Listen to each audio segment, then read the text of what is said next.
selaku wakil kesetuaan. Kemudian yang kami hormati Bapak dan Ibu guru yang sudah berkenan hadir memenuhi undangan kami, karena ini memang sifatnya tidak wajib. Jadi siapa yang punya waktu saja ya Bapak Ibu ya yang berkenan hadir, itulah yang kami sampaikan begitu. Jadi mohon izin Bapak Ibu atas waktu yang berharga yang Bapak Ibu miliki untuk menyimak apa yang kami akan sampaikan. Bapak Ibu, sebelum kita memulai, mari kita membuka acara ini dengan membaca basmalah. Bismillahirrahmanirrahim. Selanjutnya sambutan atau pembukaan dari Bapak Hendri Gunawan mewakili Bapak Kepala SMA Negeri 11 Samarinda. Kami persilakan.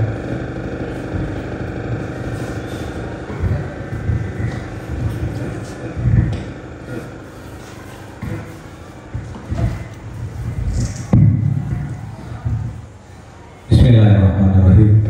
Assalamualaikum warahmatullahi wabarakatuh. Ya, kami hormati Bapak Ibu Guru SMA Negeri 11 Samarinda, yang kami hormati Bapak Ibu Guru calon guru penggerak SMA Negeri 11 Samarinda.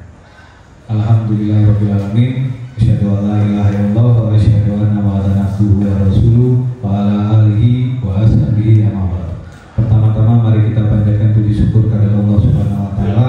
Pada pagi hari ini kita bisa diberikan kekuatan, kesehatan, keselamatan dan kelancaran dalam kegiatan kita pada pagi hari ini, kegiatan implementasi disiplin positif calon guru penggerak SMA Negeri 11 Samarinda.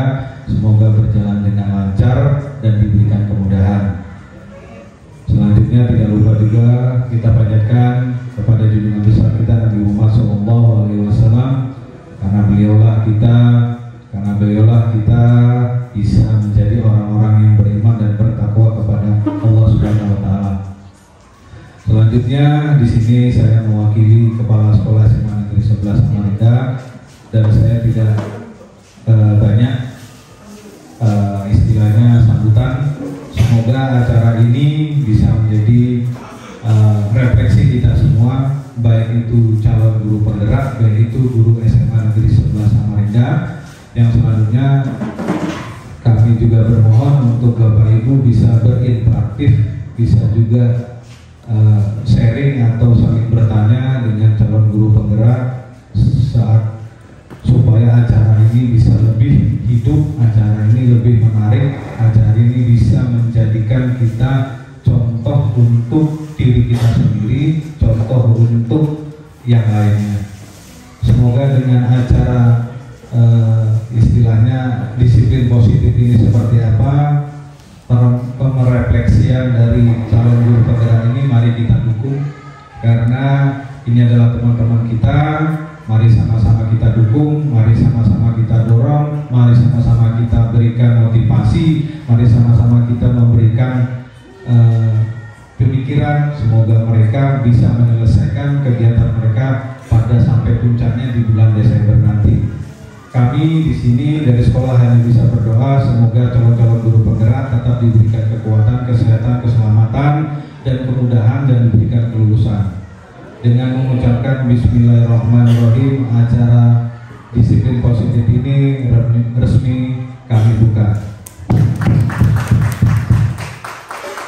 Dari saya ucapkan terima kasih. Semoga acara ini berjalan dengan baik. Assalamualaikum warahmatullahi wabarakatuh. Terima kasih Pak Ibu Gunawan.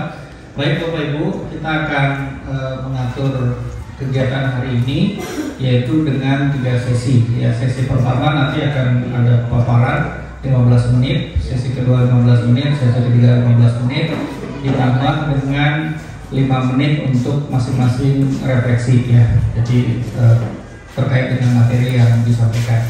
Baik Bapak Ibu, mohon izin saya memulai. Perkenalkan, saya Dr. Adi Panga. Pada kegiatan diseminasi kegiatan pada hari ini, kami dipercaya untuk menyampaikan materi tentang disiplin positif, khususnya terkait dengan nilai-nilai kebajikan dan motivasi serta perbedaan antara hukuman, konsekuensi, dan restitusi. Baik Bapak Ibu, mohon izin saya memulai. Kita akan melakukan sebuah simulasi dulu permainan. Bapak Ibu punya pulpen di tangan. Ada bawa pulpen tidak? Yang bawa boleh, yang tidak bawa tidak masalah gitu. Yang bawa silahkan Bapak Ibu, karena tadi tidak menyiapkan kertas, Bapak Ibu tuliskan di telapak tangan Bapak Ibu sesuatu yang Bapak Ibu sangat cintai, yang merupakan sesuatu yang dirahasiakan begitu, atau sesuatu yang sangat penting sehingga orang lain tidak harus tahu begitu. Silakan Bapak Ibu tuliskan, waktunya 1 menit dari sekarang. Boleh apa saja, boleh keluarga, boleh macam-macam ya. Jadi ada satu hal, satu kata ya Bapak Ibu. Jadi apa yang menurut Bapak Ibu paling penting di dunia ini? Yang tidak punya boleh ditulis di di handphone boleh, tapi nanti tetap genggam tangan gitu ya, tidak ditunjukkan. Jadi nanti kita akan ada simulasi permainan yang cowok bapak-bapak dengan bapak-bapak gitu ya, yang ibu-ibu dengan ibu-ibu. Boleh juga nih bapak-bapak ibu-ibu, tapi yang saling ridho ya. Ya, sudah Bapak Ibu? Sudah. Baik, sekarang yang Bapak Ibu sudah tulis, silahkan Bapak Ibu genggam erat kuat-kuat ya, jangan dibuka. Oke, sekarang Bapak Ibu cari pasangan masing-masing ya. Ini Mas Ruswan dengan Pak Rohmat pindah ke sana biar Pak Rohmat ada temennya gitu. Nah, maju Mbak. Ya, jadi sudah. Nah, yang di depan maju biar enak dengan baik. Mas Soleh maju. Ya, Mbak Ida maju. Mbak Adriani biar terlihat kamera. Kalau di situ udara nggak kelihatan kamera udara. Ya, ini pesertanya 1000 ya, luar biasa banyak sekali. Alhamdulillah, memang harus seperti itu. Baik Bapak Ibu. Nah, tugas kedua adalah bersama pasangannya.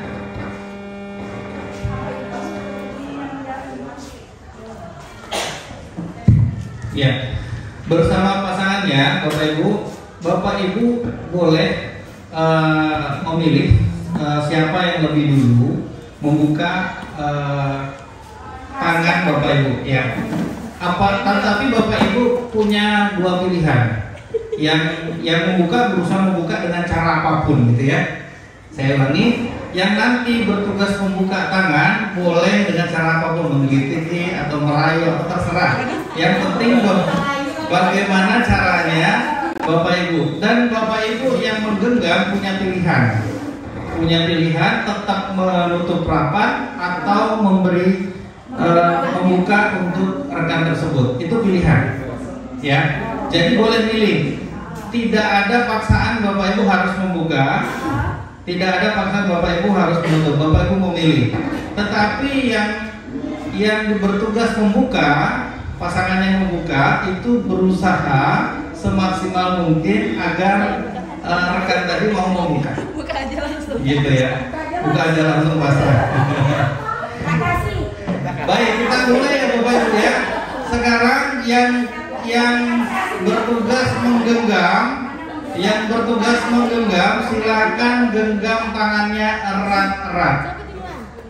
Kemudian berhadapan dengan pasangannya.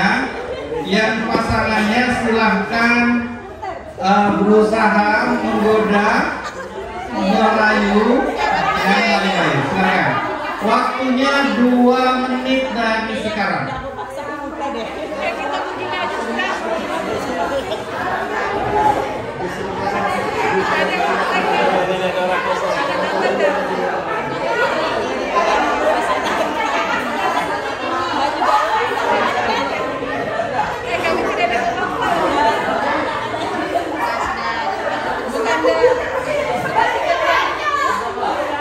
Ya, berarti sudah ditulis rahasia pakai enkripsi.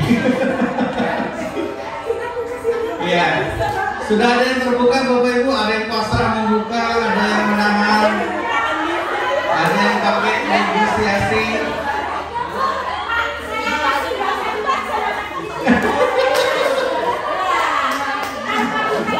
Ya. Baik, tinggal 1 menit lagi Bapak Ibu. Ya. Cari aman.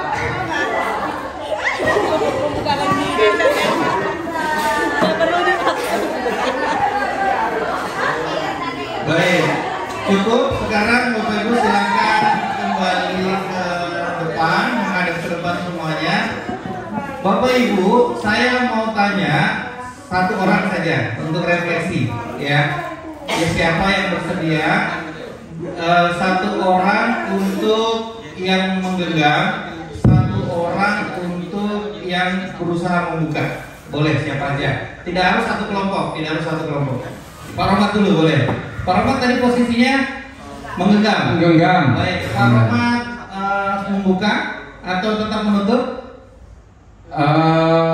Pertama yaitu menutup, tapi akhirnya yaitu dibuka. Kenapa Pak? Tapi saya di sini yang menjadi suatu pertanyaan, menjadi suatu keanehan, saya nggak bilang sama pasangan saya. Lalu pasangan saya juga nggak bilang sama saya. Tapi kenapa? Nah itu kata itu sama persis. Apa itu? Yaitu cinta. Nah, itu yang saya agak kaget. Saya nggak ngomong, tapi pasangan saya sama persis ya, sama-sama cinta.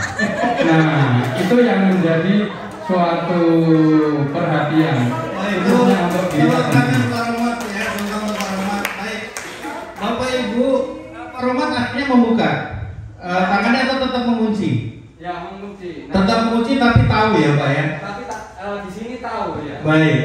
Itu Pak Romat mengunci rapat ini atas dibujuk-bujuk tetap mengunci ya Pak ya? Iya, tapi akhirnya apa itu? Nah itu saya bilang cinta. Tapi di sini juga sama-sama yaitu cinta. Alhamdulillah. Iya. Tepuk tangan buat pasangan Pak Romat ya. Baik Bapak Ibu, sekarang yang membuka, berusaha membuka. Ada nggak yang membukanya berhemat jar banjar? Ada Bapak Ibu? Nggak ada. Kita ya pasrah ya tadi. Semuanya pasrah. Baik Bapak Ibu, mengapa Bapak Ibu berusaha pasrah? Iya. Apakah Bapak Ibu terpaksa membukanya ataukah memang rela? Perbedaan. Baik Bapak Ibu. Ya. Jadi makna dari permainan ini sebenarnya Bapak Ibu itu punya dua pilihan. Bapak Ibu boleh memilih membukanya atau Bapak Ibu boleh menutupnya. Seandainya Bapak Ibu dipaksa sekalipun tetap menutup, itu hak Bapak Ibu, betul? Iya. Atau Bapak Ibu tanpa dipaksa membuka seperti yang dilakukan oleh Ibu, pasrah total, ya karena rekan saya, karena teman saya percaya membuka apapun itu. Dan ini ingat Bapak Ibu, ini hal penting dalam kehidupan kita, yang memang kadang-kadang tidak setiap hal kita sampaikan kepada orang lain, hanya pada orang-orang tertentu. Nah, maknanya apa Bapak Ibu? Bahwa ada posisi kontrol di sana. Bapak Ibu yang menggenggam ini punya posisi kontrol, tidak bisa dipaksa oleh Bapak Ibu yang menggenggam, walaupun Bapak Ibu sedang merayu seperti apapun. Bahkan Bapak Ibu yang menggenggam tadi boleh membuka tangan tanpa dirayu, betul Bapak Ibu? Artinya masing-masing posisi orang-orang yang menggenggam ini adalah orang-orang yang memegang kontrol. Hari ini kita Bapak Ibu berhadapan dengan peserta didik. Peserta didik kita itu adalah orang-orang yang menggenggam tangan ini Bapak Ibu. Sehingga nanti di dalam proses pembelajaran sebenarnya kita sendiri itu ada miskonsepsi terkait dengan posisi kontrol ini Bapak Ibu. Kita lihat bahwa ada ilusi bahwa guru itu mengontrol murid. Kita selama ini berusaha mengontrol murid, Bapak Ibu benar? Betul. Tetapi murid sebenarnya mengontrol dirinya atau kita yang mengontrol Bapak Ibu? Mengontrol dirinya. Kenapa Bapak Ibu? Karena karakter beda-beda. Dia mau belajar, kita paksa dengan kencang, mau belajar pada saat ada kita, benar? Pada saat tidak ada kita, apakah mereka tetap mau belajar? Belum tentu, bisa iya, bisa tidak. Ada dua kemungkinan Bapak Ibu.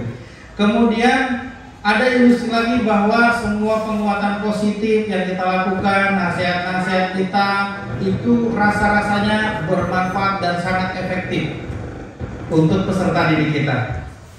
Betul Bapak Ibu?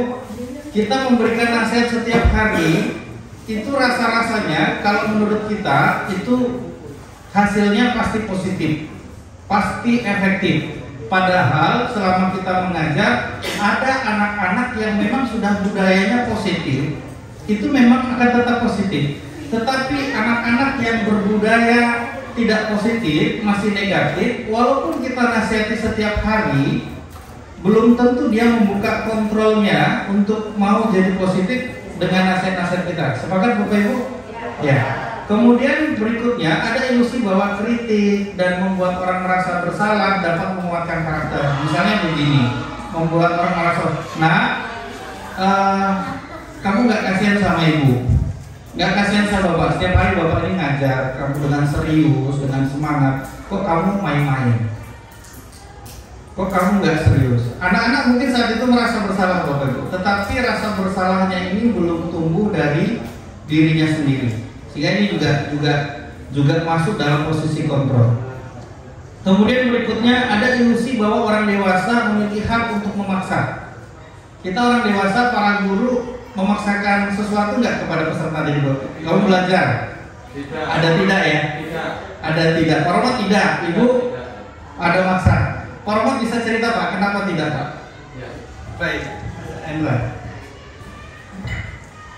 Ya, terus terang saya sendiri jarang namanya memaksa anak, tapi saya menimbulkan kesadaran dari siswa itu sendiri. Entah itu siswa mau sadar atau tidak sadar, tapi saya berupaya untuk menjadikan anak sadar kalau apa yang saya katakan itu baik, apa yang saya katakan itu benar. Nah itu rutinitas, itu prinsip dalam proses pembelajaran yang saya lakukan. Terima kasih, itu aja. Berhasil hari ini atau tidak itu tidak jadi masalah Pak ya? Berarti terus dilaksanakan. Baik, tepuk tangan buat Pak Rahmat ya. Satu lagi dari Ibu Muimatul, memaksa. Ini ada dua versi Bapak Ibu. Iya, di tempat duduk boleh.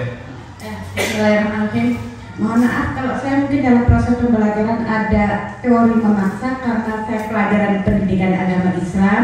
Jadi saya mewajibkan siswa, suka tidak suka, mau tidak mau, kalau dia sudah memilih Islam sebagai agamanya, saya wajibkan dia sholat 5 waktu. Itu proses pemaksaan saya.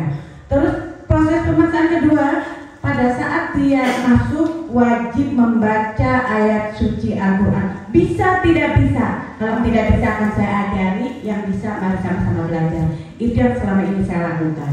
Baik, terima kasih Ibu Mun. Berarti ada hak ya, merasa berhak bahwa kita memaksa orang lain. Dalam hal ini peserta didik ya, karena kita di dunia pembelajaran, bahwa kita sebagai individu berhak memaksakan kehendak kita kepada orang lain. Berhak Bapak Ibu? Berhak ya? Baik, ini persepsi. Tetapi di dalam pemaknaan sebenarnya nanti ada kesan bahwa dari proses pemaksaan ini, karena ada aturan yang harus ditegakkan, kemudian nanti akan berubah menjadi sebuah keyakinan bersama bahwa kehidupan ini tidak harus dipaksa. Yang berhak memaksa itu adalah diri kita sendiri, bahwa saya sholat adalah saya gitu, saya beribadah adalah saya begitu, bukan karena guru, bukan karena orang. Adapun support, semangat, nasihat dari Bapak Ibu guru itu adalah bagian dari proses perjalanan untuk mengingatkan. Dan ini memang akan jadi dilematis ya Bapak Ibu di proses pembelajaran kita, karena ini sebuah proses perubahan di pola pikir, dan ini terjadi Bapak Ibu di dunia kita, di dunia pendidikan. Stephen Covey mengatakan bila kita ingin membuat kemajuan perlahan, sedikit-sedikit, ubahlah sikap atau perilaku Anda, artinya kita sendiri. Namun bila kita ingin memperbaiki cara-cara utama kita, maka kita perlu mengubah kerangka acuan kita. ubahlah bagaimana Anda melihat dunia, melihat bagaimana Anda berpikir tentang manusia, ubahlah paradigma Anda, skema pemahaman dan penjelasan aspek-aspek tertentu tentang realitas. Ini bahasanya terlalu ilmiah Bapak Ibu, bahasanya begini sederhananya. Bapak Ibu, ketika ingin melihat siswa kita maju, maka kita harus melihat siswa kita ini dari berbagai aspek sudut pandang. Kalau kita melihat aspeknya siswa kita ini orang lain, maka akan berbeda ketika kita melihat siswa kita ini seperti anak kandung sendiri. Kalau anak kandung kita nakal, maka kita sebagai orang tua akan berusaha bagaimana caranya supaya anak ini tidak nakal. Betul Bapak Ibu? Tetapi kalau kita memandang peserta didik kita sebagai orang lain, maka kita bisa ada kesan cuek, bisa ada kesan tidak begitu perlu dan lain-lain, sehingga proses pembelajaran yang seharusnya dari hati ini tidak sampai Bapak Ibu. Memang ada hal yang harus dipaksakan pada tahap awal, tetapi pada akhirnya pemaksaan ini berujung kepada rasa tidak nyaman. Nanti akan kita sebut. Ki Hajar Dewantara mengatakan di mana ada kemerdekaan, disitulah harus ada disiplin yang kuat. Sesungguhnya disiplin itu bersifat self-disiplin, artinya disiplin pribadi, yaitu kita sendiri yang mewajibkan diri kita sekeras-kerasnya. Sebab jikalau kita tidak cakap melakukan disiplin pribadi, maka ada orang lain atau penguasa lain yang akan didisiplinkan. Contoh misalnya peserta didik belum disiplin, maka ada penguasa lain. Siapa Bapak Ibu? Bapak Ibu guru sebagai orang lain yang berkuasa. Tetapi anak-anak yang sudah disiplin, apakah sudah perlu didisiplinkan Bapak Ibu? Sudah tidak perlu lagi, karena mereka sudah disiplin. Maka hari ini yang kita bentuk seperti kata Pak Rohmat tadi adalah membangun upaya penyadaran bagi peserta didik kita supaya mereka mendapatkan proses disiplinnya adalah dari diri mereka sendiri, memaksa diri mereka sendiri. Sehingga belajar itu bukan perkara Bapak Ibu guru yang menyuruh belajar, tetapi siswa-siswanya yang mau memaksakan dirinya untuk belajar. Dan merdeka itu tidak hanya terlepas dari perintah Bapak Ibu, jadi juga memerintah dirinya sendiri mahir atau cakap. Jadi kemerdekaan belajar hari ini Bapak Ibu adalah bahwa anak didik kita itu belajar atas keinginan mereka sendiri, bukan karena dipaksa oleh Bapak dan Ibu.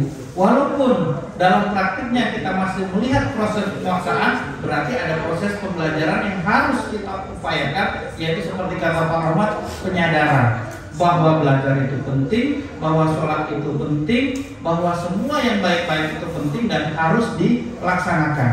Tetapi kita bangun dari motivasi anak, bukan dari keseharian kita sebagai guru yang memaksakannya. Kemudian ini adalah bagian tabel Bapak Ibu untuk nilai-nilai kebajikan yang sudah kita pahami secara bersama-sama, bahwa ada kreatif, ada baik hati, ada dermawan, ada jujur dan lain-lain. Ada nilai kebaikan lagi, yaitu profil pelajar Pancasila, bernalar kritis, beriman, bertakwa dan lain-lain, dan macam-macam ada nilai-nilai kebajikan yang lain. Saya tampilkan hanya ini saja Bapak Ibu, sehingga kita melihat bahwa ternyata ini yang perlu disadari oleh peserta didik kita, bahwa ada nilai-nilai kebajikan yang harus masuk ke dalam individu peserta didik, sehingga nanti dalam prosesnya mereka belajar itu merdeka. Merdeka di sini adalah mereka belajar tanpa paksaan, tapi memang sadar dari diri mereka sendiri. Ada 3 motivasi perilaku manusia. Yang pertama adalah hukuman, kemudian ada dasarnya penghargaan, kemudian ada nilai-nilai kebajikan. Motivasi yang pertama adalah terkait dengan hukuman. Anak-anak cenderung melakukan sesuatu karena menghindari ketidaknyamanan atau hukuman. Contoh misalnya, dia datang tidak terlambat, datang tepat waktu supaya karena merasa takut dihukum. Karena di depan ada Pak Henry, ada Pak Sapraham, tiba-tiba nanti dimarahin begitu kalau terlambat. Karena anak-anak tadi merasa tidak ingin dimarahin, mereka akan datang tepat waktu. Ada anak-anak yang belajar di kelas karena takut dimarahi Bapak Ibu guru. Ini juga ada. Tetapi ada anak-anak yang ini sudah lewat, tapi dia mengharapkan pujian Bapak Ibu, mengharapkan imbalan. Imbalan di sini tidak harus berupa benda ya Bapak Ibu ya, tetapi rasa terima kasih, sanjungan, tepuk tangan, kemudian perhatian Bapak Ibu guru itu adalah imbalan atau penghargaan. Anak-anak belajar karena faktor imbalan ini Bapak Ibu. Ada juga anak-anak yang belajar karena memang dari dirinya, yaitu mereka memahami nilai-nilai kebajikan yang sudah sadar. Mudah-mudahan 100% anak didik kita ini 2 hari kemudian dari hari ini Senin sudah sadar semua dengan nilai-nilai kebajikan di dalam diri mereka masing-masing Bapak Ibu.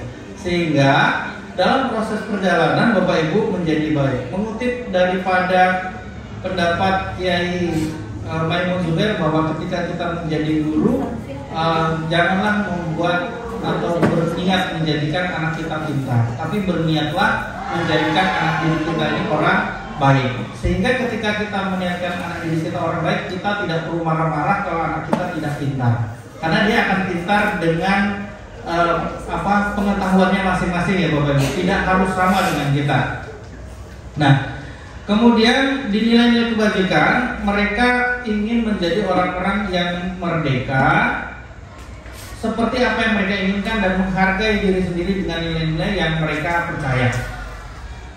Di sini saya kenalkan istilah restitusi.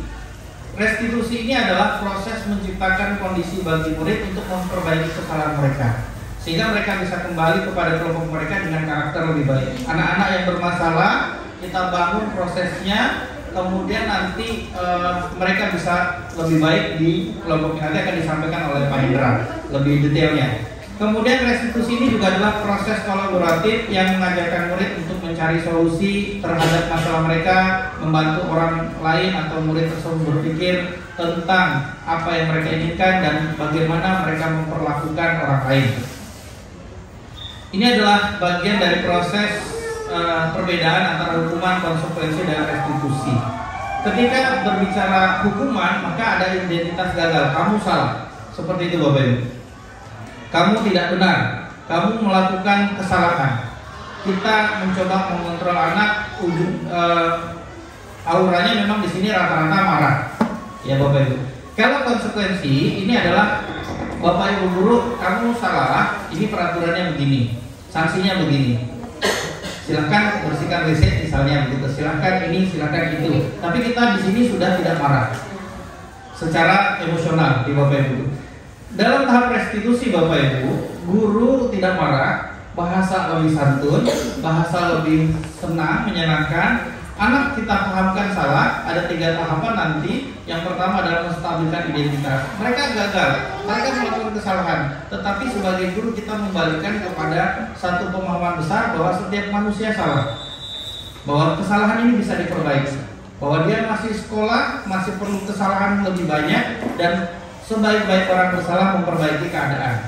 Mereka diminta untuk mencari solusi setelah validasi kesalahan, mereka bagaimana melakukan proses perbaikan dan bagaimana mereka mendapatkan pencerahan. Sehingga di sana mereka balik ke dalam kelas, mereka balik ke kelompoknya, mereka dengan perasaan bahagia. Walaupun mereka baru saja berkelahi, mereka sudah lebih legowo, lebih tidak.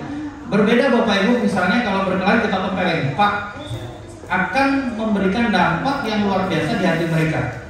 Atau misalnya kita skorsing, karena kita berbicara tentang konsekuensi, bahwa ketika kamu berkelahi maka saya skorsing 2 minggu. Mereka selama 2 minggu di rumah menjadi orang-orang berdosa dan bersalah Bapak Ibu. Berbeda ketika Bapak Ibu ada berkelahi dan Bapak Ibu berikan pencerahan, Bapak Ibu mendamaikan, Bapak Ibu carikan solusinya sama-sama tanpa perlu marah, mereka saling ridho sama satu sama lain. Ini yang nanti akan kita kembangkan sebagai budaya positif di sekolah kita. Baik Bapak Ibu, terima kasih atas waktu berharga yang Bapak Ibu berikan untuk menyimak yang baik ini. Selanjutnya ke Ibu Dinda. Terima kasih. Assalamualaikum warahmatullahi wabarakatuh.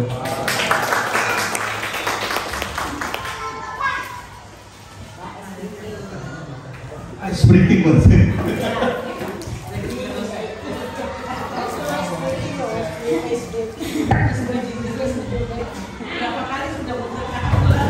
Mohon izin Bapak Ibu, saya lebih mau berdiri saja biar bakal kata orang.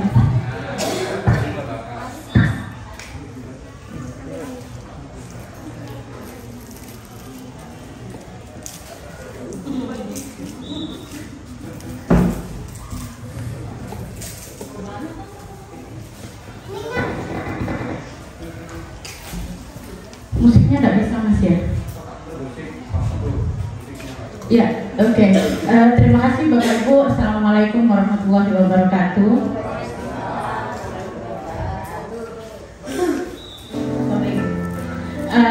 Baik Bapak Ibu, mohon izin saya berada di depan karena saya ingin melakukan aksi nyata dari tugas kami sebagai guru penggerak. Nah, adapun tema kita kali ini adalah budaya positif. Nah, kami tim sesuai dengan visi dari guru penggerak, kita harus berkolaborasi.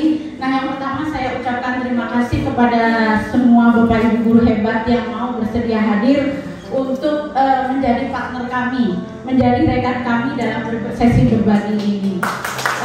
Kemudian juga saya sangat bersyukur berada di tengah-tengah orang hebat. Kalau bahasa gaul sekarang ini adalah daripada Pak Rizal dan Pak Hendra, mungkin saya adalah remahan rempeyek kayaknya ya.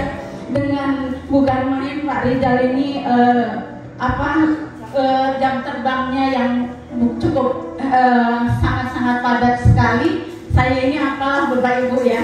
Tapi saya selalu memposisikan saya ingin berada di tengah. Seperti bagian ini saya ambil di tengah. Kenapa? Ketika saya menoleh ke kiri ada Pak Rizal yang membantu saya. Ketika saya menoleh ke kanan juga akan ada Pak Hendra yang mendukung saya. Di situ saya di sini sebagai perempuan saya memilih di tengah. Oke Bapak Ibu, ini karena waktu kita diberi 15 menit supaya hari Jumat tidak terlalu maka saya ingin, Bapak Ibu mari kita berdiri dulu Bapak Ibu ya. Kita sedikit melemaskan bahu kita. Ketika saya bilang pagi, maka kita condongkan badan kita ke depan Bapak Ibu ya. Ketika kita bilang siang, maka kita mundur ke belakang. Ketika kita bilang sore, kita ke bahu kanan. Kanan Bapak Ibu yang mana? Oke, kanan ya. Oke, ketika kita bilang kiri, maka ketika kita bilang malam, maka kiri. Oke, masih ingat Bapak Ibu? Sekali lagi. Oke, saya minta volunteer, saya minta sukarelawan ya. Mungkin siapa yang berkenan saja, karena di dalam kurikulum Merdeka maupun di dalam ini kita tidak ada memaksa Bapak Ibu. Oke, monggo minum. Nah, ini adalah panutan kita. Monggo Ibu. Ayo Bu. Oke. Oke, monggo Pak Rahmat. Mana mikrofon satunya tadi? Oke, terima kasih. Monggo Ibu Inem dan Pak Rahmat di depan. Ibu Inem akan memimpin. Silakan. Kita trial dulu Bapak Ibu ya, kita trial. Ayo ke sana Bapak Ibu kita. Pagi. Siang. Sore.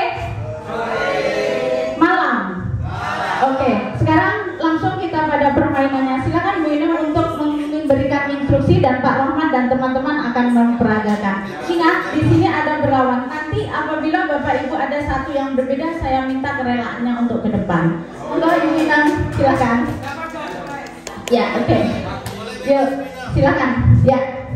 Ayo, terima kasih kita belajar bersama pagi ini, semangat semua. SPK diberikan oleh Ibu Guru kita. Ya. Ayo, Ibu Inem. Sebelum kita bersama-sama bergerak sesuai dengan instruksi, kita beri semangat dulu. Pagi semangat teman-teman semua. Begitu Bapak? Ya, oke. Kalau instrukturnya salah nyanyi ya. Siap Bu, mantap. Ini masukan dari Ibu hebat bahwa kita harus nyanyi ketika instrukturnya yang salah. Mantap. Ya, oke. Teman-teman, kita buat kesepakatan dulu, saya ulangi supaya tidak salah atau Ya. kita paling tidak meminimalisir kesalahan. Ketika ada pagi kita akan menunduk ke depan. Ya, oke. Siang kita ke belakang sambil menggerakkan urat. Ya, oke. Kemudian Kanan kita kalian sore. Oke. Oke. Bisa kita mulai? Ya, oke, siap. 1, 2, 3. Pagi, siang, sore, malam. Bisa acak Ibu, acak. Baik, terima kasih. Oke. Oke, ayo Bu. Tempo kita agak kita ya. Ya, oke. Siang, sore, malam, pagi, siang, malam, sore. Oke, Bu Iin berbeda, monggo ke depan. Kita mendapatkan satu orang yang berbeda. Oke, monggo Bu Iin. Saya berikan kesempatan.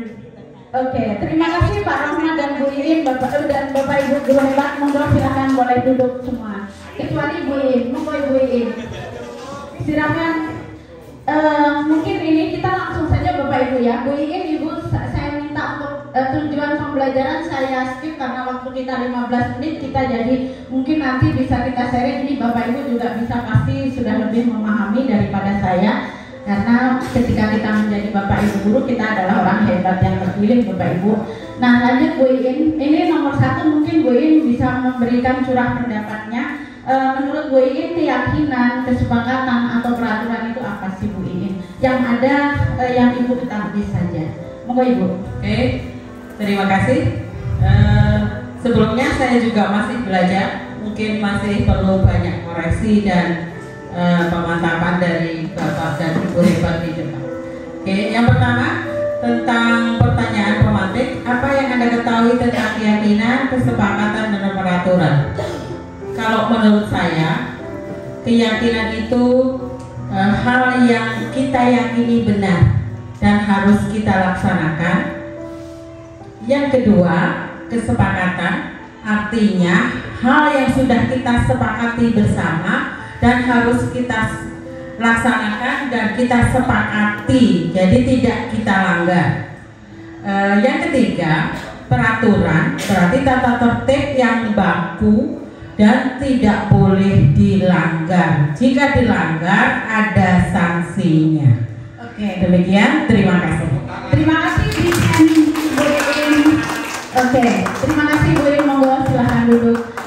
Baik Bapak Ibu, berikutnya satu lagi karena pasti kita usung di kurikulum Merdeka ini adalah kesetaraan gender. Setelah ada perempuan nanti kita coba laki-laki supaya imbang. Monggo Bapak silakan. Sepertinya dari Mesa-Mesa Pak Budi atau Pak Edi sama-sama I. Monggo Pak. Oke. Silakan monggo di depan Pak. Ya. Oke.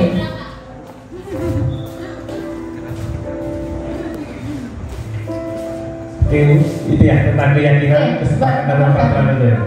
Oke, kalau keyakinan menurut saya itu adalah sesuatu yang kita yakini, tetapi itu belum tentu juga benar. Tapi kita yakini bahwa itu kita jalani. Terus kesepakatan itu adalah kesepakatan antara dua pihak yang sudah menentukan apa itu, gitu ya. Kalau peraturan itu adalah sesuatu yang sudah kita atur supaya tidak bisa dilanggar. Oke, terima kasih Bapak Guru hebat semua ini ada menjawab apa itu keyakinan, kesepakatan dan peraturan. Nah sekarang kita tidak ada yang salah Bapak Ibu. Artinya gini, ketika kita berbicara tentang keyakinan, kesepakatan dan peraturan itu adalah bagaimana kita menerapkan seperti yang dijelaskan oleh Pak Rijal tadi, karena setiap materi subtema di sini saling berkaitan, saling berkoneksi. Ketika berbicara tentang budaya positif, ketika kita berbicara tentang disiplin positif, maka di situ bagaimana kita membangun tahapan-tahapannya tersebut. Nah, tahapannya ini adalah membuat keyakinan kelas, kemudian melalui kesepakatan bersama antara guru dan siswa, pemangku kepentingan dan semua warga sekolah, kemudian menjadi sebuah peraturan. Nah, kemudian yang kedua, mengapa keyakinan kelas, mengapa kok tidak peraturan kelas saja? Mungkin saya minta Bapak Ibu, monggo Bapak Ibu. Monggo. Ibu Desi, monggo. Ya. Mengapa keyakinan kelas? Mengapa bukan peraturan kelas saja? Ya. Kalau keyakinan tadi sudah dijelaskan teman-teman di depan yang hebat-hebat, keyakinan itu adalah sesuatu yang kita yakini itu benar maka kita lakukan. Kalau salah, kalau kita yakin itu salah, berarti tidak usah kita lakukan. Nah, mengapa perlu keyakinan kelas tadi? Mengapa tidak peraturan? Karena kalau kita menerapkan peraturan di kelas, berarti itu ada yang membuat dan itu kalau dilanggar ada sanksi, gitu Bu Rinda. Oke, terima kasih. Big applause untuk Bu Desi. Tidak seimbang kalau satu pendapat Bapak Ibu ya. Pasti harus ada satu pendapat lain. Monggo silahkan. Oke, ayo silakan. Ya, Juleha. Ini adalah siswa kita yang sudah menjadi guru. Nah, sudah main kita. Jadi sudah tua tapi masih muda gitu ya Bapak Ibu. Ya, mahasiswa BPL atas nama Juleha yang sekarang lagi praktek menjadi guru sejarah dengan bimbingan Bapak Rohmat Windarto. Berdiri sini, silakan. Ya, oke. Untuk menjawab nomor 2, silakan. Assalamualaikum warahmatullahi wabarakatuh. Waalaikumsalam warahmatullahi wabarakatuh. Sebelumnya saya ingin izin menjawab pertanyaannya, mengapa keyakinan kelas, mengapa tidak peraturan kelas saja? Karena kalau keyakinan kelas itu kesepakatan kita bersama. Ada peraturan kelas itu kita ciptakan dan harus kita ada sanksinya itu Nabu. Seperti itu. Oke, terima kasih Aibodit. Saya paham bahwa ketika kita berbicara keyakinan itu berkaitan dengan kesepakatan bersama ketika peraturan itu ditetapkan oleh satu pihak. Oke, bagus sekali Bapak Ibu. Tepuk tangan dong untuk Bapak Ibu guru hebat yang ada di sini. Baik, selanjutnya jadi ini prinsipnya Bapak Ibu. Mengapa kok kita memakai keyakinan kelas? Karena di dalam keyakinan kelas itu ada nilai-nilai kebajikan. Kemudian dia bersifat universal, artinya tidak berdasarkan suku, agama, ras ya. Jadi bersifat umum, kemudian lepas dari latar belakang suku, negara, bangsa maupun agama. Nah, yang paling penting dari keyakinan kelas ini adalah kita memotivasi terutama anak didik kita maupun orang sekitar bahwa untuk berlaku bukan berdasarkan pada satu tujuan untuk orang lain, untuk takut dihukum, untuk mendapat sebuah penghargaan, tidak, tapi untuk menghargai diri kita sendiri, untuk motivasi intrinsik kita. Nah, itu membangkitkan dengan melalui nilai-nilai kebijakan maupun nilai-nilai kebajikan maupun motivasi intrinsik yang ada di dalam. Nah, kemudian ciri-ciri dari keyakinan sekolah atau keyakinan kelas adalah abstrak Bapak Ibu ya. Untuk Ibu Boynem mungkin kalau guru bahasa Indonesia itu lebih paham. Abstrak di sini adalah apa Bu maksudnya abstrak Bu? Dari segi terminologi bahasa mungkin Abstrak tidak nyata. Oke, tidak nyata. Tapi kalau di sini tidak nyata artinya adalah bahwa sebenarnya ya Pak, lebih ke konsep umum, maksudnya umum artinya general, bisa menyentuh semua pihak maksudnya, bisa menyentuh semua pihak. Nah, kemudian rinci, konkret, universal tadi ya, tidak berlandaskan pada satu suku, satu negara. Kemudian dibuat dalam bentuk kalimat positif Bapak Ibu. Misalnya sebagai contoh, kita tidak lagi, nak jangan membuang sampah sembarangan. Nah, bukan tidak benar hal itu bukan, tapi kita rubah pola pikir kita bahwa menjadi ayo nak sama-sama kita membuang sampah pada tempatnya. Nah, ketika tempatnya tidak ada, ayo kita simpan. Ya, ketika tempat sampahnya tidak ada, kita simpan, nanti dibuang ketika kita ketemu tempat sampah. Seperti itu. Jadi kita ganti kalimat-kalimat negatif yang semula nak jangan injak rumput. Nak ayo lewat yang tidak ada rumputnya. Seperti itu. Kita ganti menjadi kalimat-kalimat positif. Nah, kemudian tidak terlalu bertele-tele Bapak Ibu keyakinan kelas. Keyakinan kelas itu singkat, jelas, yang paling pasti mudah diingat dan mudah dipahami oleh semua orang. Mudah diingat, cepat diingat, kemudian juga bisa diterapkan dan yang berikutnya adalah diperoleh melalui kegiatan curah pendapat atau diskusi bersama. Bukan berdasarkan 1-2 orang, tapi semua elemen, semua warga sekolah itu terlibat dalam pembuatan atau kesepakatan dari keyakinan kelas tersebut. Nah, kemudian yang paling pasti tidak statis di situ saja, tapi keyakinan kelas itu dinamis, bisa kita tinjau dari waktu ke waktu. Berikutnya, oke, ini prosedurnya Bapak Ibu ya.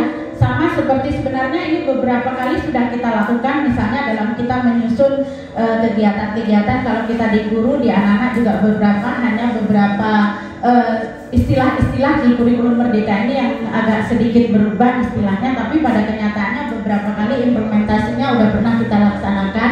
Yang pertama yaitu dengan melaksanakan curah pendapat. Artinya kita menampung apa keluhan anak, apa problem anak.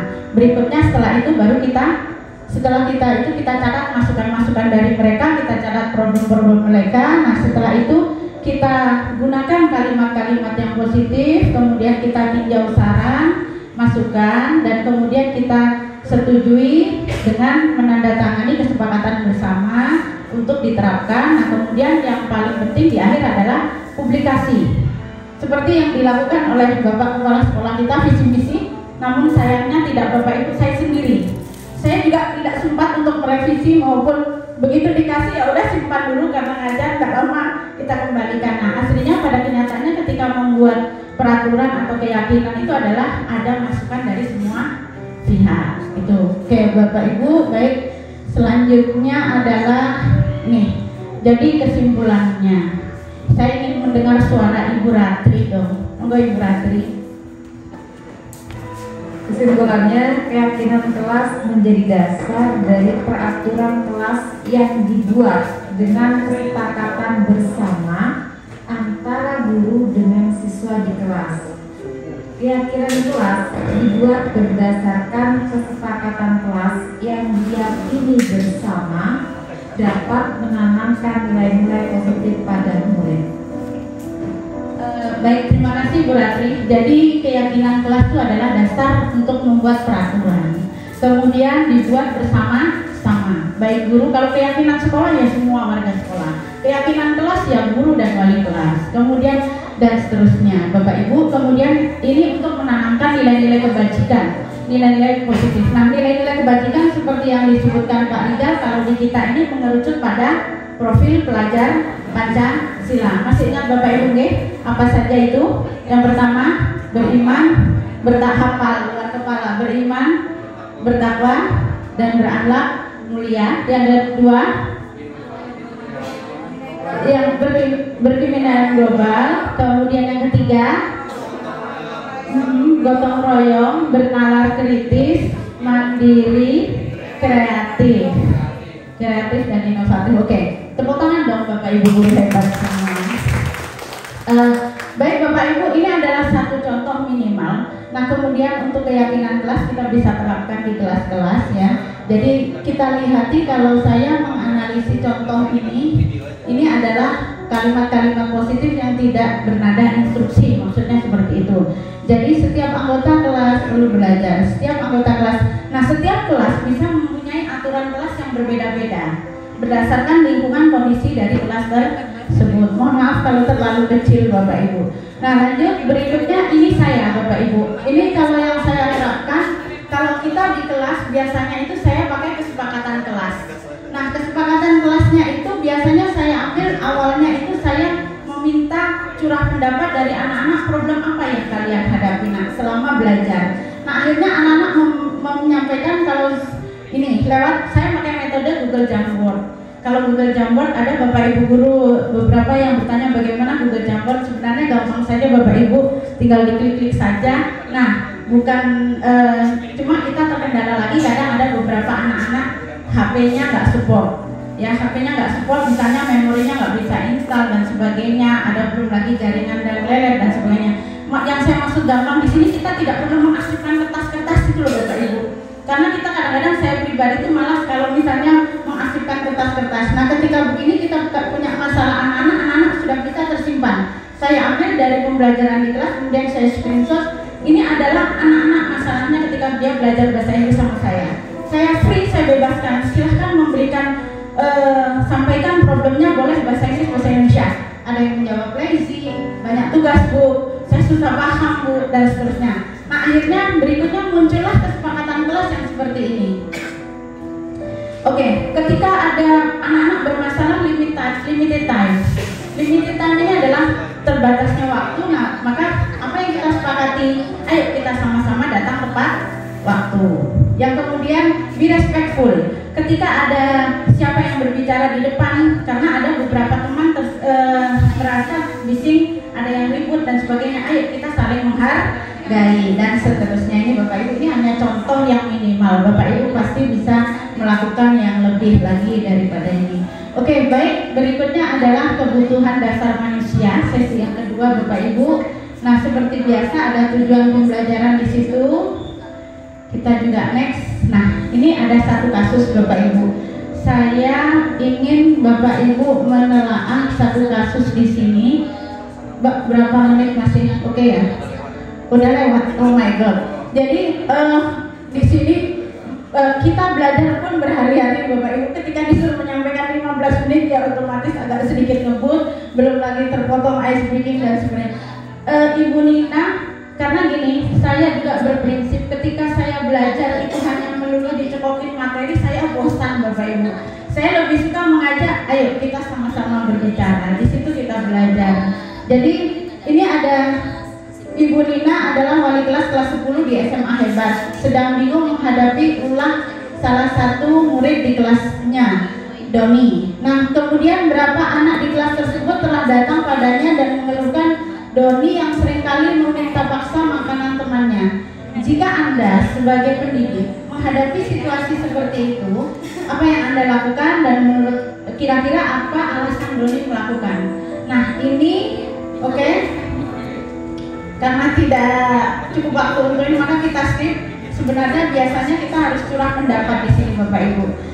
Nah, di sini bisa kita kategorikan kebutuhan dasar manusia dan dunia berkualitas menurut William Glasser. William Glasser menggarisbawahi kita bertindak, berperilaku itu memiliki tujuan. Ada satu untuk memenuhi kebutuhan kita. Ya Bapak Ibu, jadi kebutuhan dasar itu ada 5. Nah, kita di dunia pendidikan, di sekolah terutama, ketika anak-anak melakukan hal positif, ketika anak-anak melakukan hal negatif, kita menyadari bahwa itu adalah untuk memenuhi kebutuhan dasar dari anak tersebut yang belum terpenuhi. Nih, kebutuhannya itu ada 5 Bapak Ibu ya. Yang pertama, survival, bertahan hidup. Ini menyangkut dengan, kalau bahasa kita itu yang terkenal sandang pangan papan, kebutuhan pokok. Ya, sandang pangan papan. Jadi kebutuhan anak untuk makan. Jadi seperti kasus Doni tadi, dia minta makan temannya. Mungkin dia tidak punya sangu. Jadi dia minta makan temannya. Mungkin duitnya terbatas hanya untuk ongkos taksi saja, ongkos gojek saja. Jadi ada perilaku, ada kebutuhan yang mendasari perilaku mereka. Yang kedua, kebutuhan kasih sayang, rasa diterima. Sama di kasus Doni tadi, artinya begini. Ya, dia minta perhatian, dia minta diakui di dalam satu kelompok, dia minta disayangi di situ, Bapak Ibu. Kemudian ada kebutuhan yang ketiga, yaitu kebutuhan penguasaan, pengakuan atas kemampuan. Artinya gini, ini bisa kita lihat ketika ada siswa yang punya ambisi bagus untuk menjadi pemimpin. Dia merasa dirinya harus diakui untuk terampil, keterampilan, berkompeten. Kemudian dia biasanya ini ambisinya besar untuk menjadi pemimpin.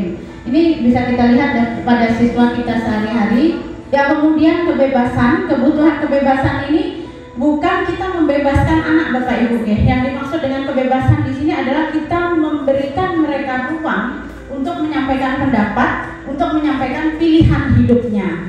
Mau kemana mereka? Karena seperti yang kita tanamkan di dalam filosofi pemikiran Ki Hajar Dewantara, bahwa kita pendidik ini ibaratkan seorang petani Bapak Ibu. Kita hanya menyiapkan lahan yang subur. Kita hanya memupuk, kita hanya mengidentifikasi tanaman apa yang akan kita tanam. Tanaman jagung, ya akan tumbuh jagung. Yang kita lakukan adalah bagaimana membuat jagung ini menjadi tanaman yang berkualitas. Kita bisa panen secara maksimal. Nah, seperti itu ibaratnya Bapak Ibu. Nah, kemudian yang terakhir adalah kebutuhan kesenangan. Kebutuhan kesenangan di sini adalah anak-anak. Seperti kita ketahui, ketika mereka bosan, seringkali mereka itu izin keluar, berdiri, ke toilet dan sebagainya. Itu anak-anak sebenarnya untuk memenuhi kebutuhan dasar kesenangan ini. Mereka mau bebas, mereka mau senang, mau ketawa, mau keluar. Nah, itu sebenarnya mungkin dia jenuh duduk. Seperti itu Bapak Ibu. Nah, ketika pendidik memahami kebutuhan dasar anak, kita bisa mendesain, kita bisa mengeksekusi tindakan kita ketika anak melakukan sesuatu, baik itu positif maupun perilaku negatif. Nah, itu maksud dari kita mempelajari kebutuhan dasar manusia.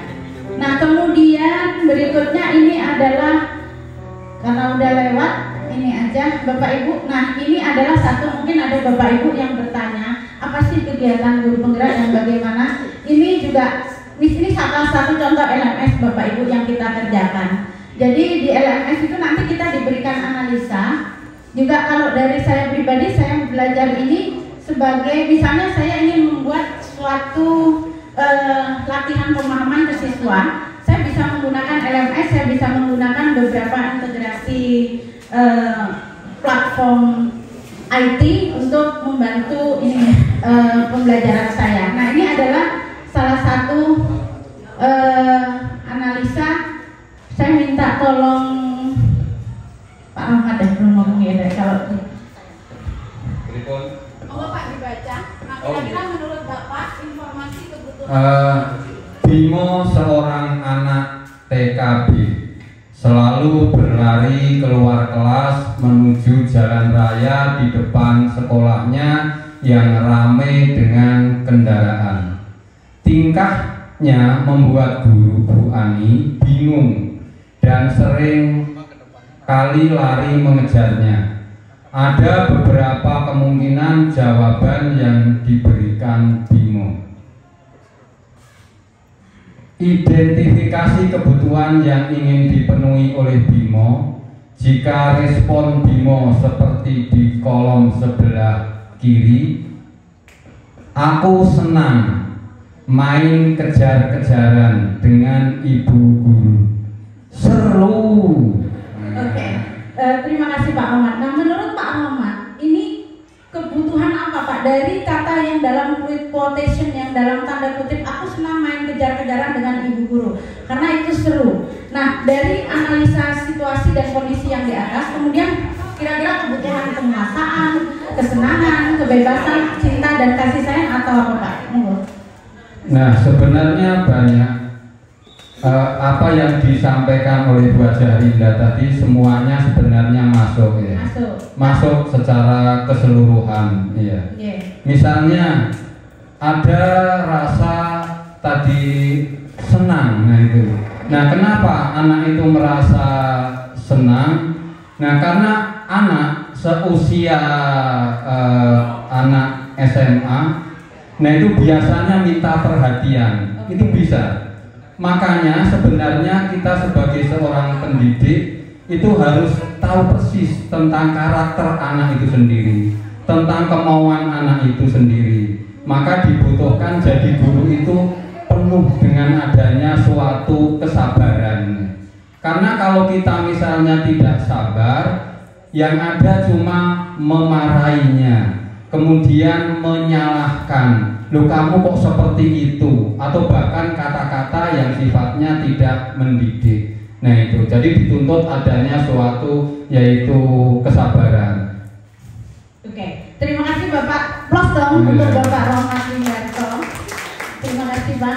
Oke Bapak Ibu, menurut Pak Rohmat ini kesenangan. Coba kita klik Bapak Ibu, apakah benar? Nah, ternyata benar. Oke, berarti ini adalah kebutuhan untuk kesenangan. Ini adalah salah satu contoh LMS kita menangani kasus-kasus yang ada Bapak Ibu. Mungkin itu Pak Rijal ya. Kita lanjut untuk case-case yang berikutnya. Kita lanjut lain waktu Bapak Ibu. Nah, yang terakhir saya ucapkan terima kasih sekali lagi Bapak Ibu. Nah, harapannya ini adalah bukan yang terakhir dukungan Bapak Ibu ke kami. Selanjutnya masih banyak lagi yang akan kami lakukan Bapak Ibu dan harus dibagikan kepada Bapak Ibu semua. Kami tidak ada apa-apanya ketika tidak ada dukungan dari Bapak Ibu semua. Terima kasih Bapak Ibu, mohon maaf atas kekurangannya. Assalamualaikum warahmatullahi wabarakatuh.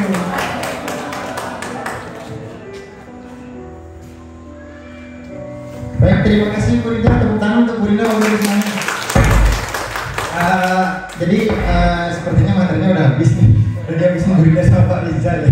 Tapi nanti saya minta waktu sedikit, nggak apa-apa Bu Rida ya. Sudah ada beberapa juga yang sudah dibahas sama Bu Rida dan Pak Rizal. Nah, sebenarnya di materi saya ini Pak,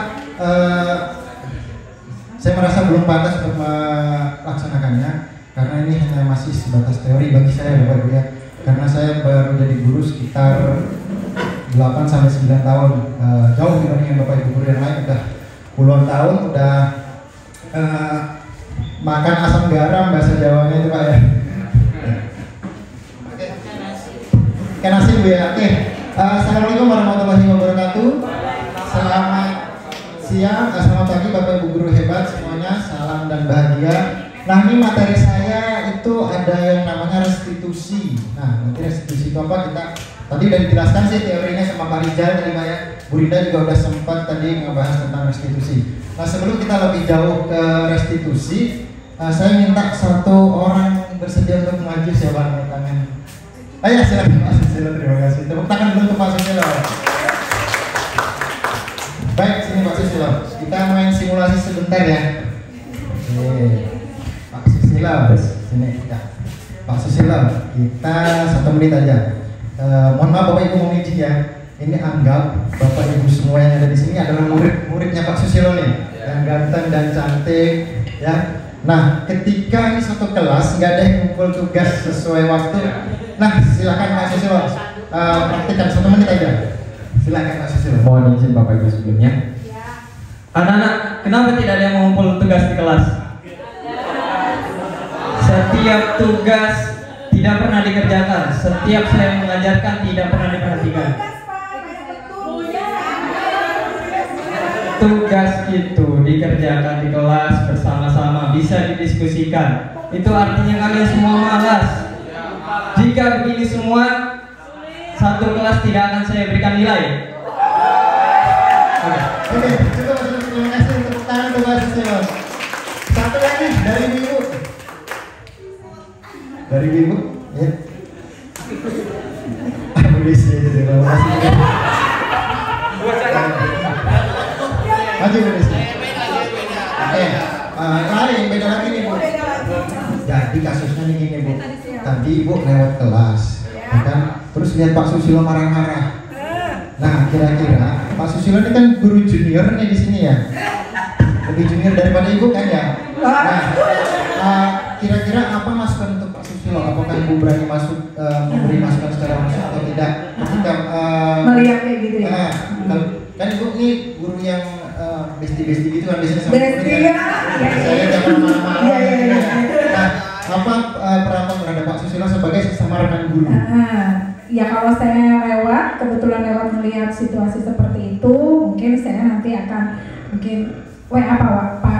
Susilo, Pak Susilo, saya panggilnya Mas ya, Masis, saya bilang gitu, bukan Masis yang di sana, yang junior, kan katanya gini, Masis, boleh dong ketemu saya sebentar gitu ya. Terus ya kami berdua cerita, emang kenapa tadi di kelas kok kayak gitu kan?